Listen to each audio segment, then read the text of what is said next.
Have you ever felt fully alive? I'm not talking about just having a pulse. I'm talking about when you really felt alive. For some, it might be the moment you spoke the vows at your wedding. For others, it might be the sight of a newborn baby just a few seconds after birth. Or it's the first time you see the Grand Canyon or the Swiss Alps or St. Peter's Square or other breathtaking sights. It can be a time when we skydive, ski down a ski slope, score a touchdown, hit a home run, make a hole-in-one in golf. Time stops, even for just a moment.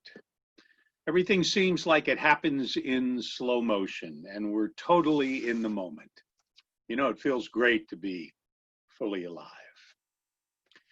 Being fully alive isn't just about happy times. Sometimes the feeling of being alive comes from pain.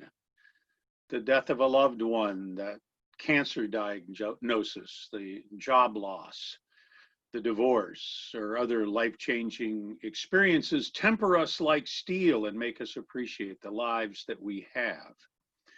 And as we look back on these times, we realize that the hard times help us to become even stronger. We become more understanding and helpful people. We learn gratitude and kindness and forgiveness, and we want to serve others. We learn about courage when we face danger. We learn about poverty when we're hungry. And we gain strength by pushing ourselves through our comfort zones. We learn about sorrow through loss and thriving through striving. Our Lord Jesus experienced these exact same feelings. He knew hunger, he knew danger, he knew sorrow, despair, confusion, and pain. You know, many people sleepwalk through life, living just to survive, trying to be comfortable, continually searching for who they are, but unwilling to be the person that they were truly meant to be by simply stepping out of their comfort zones. We have to be uncomfortable to be fully alive.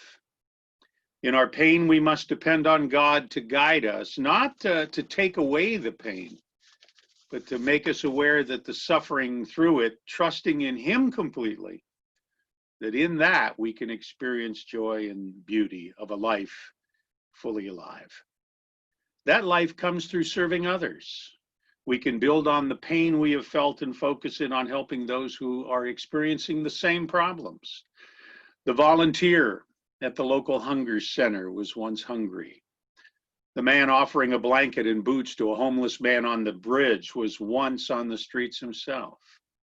The woman who visits a cancer patient in the hospital is a cancer survivor. As Jesus reminds us in Mark 8, verse 35, "For whoever wishes to save his life will lose it, but whoever loses his life for my sake and that of the gospel will save it."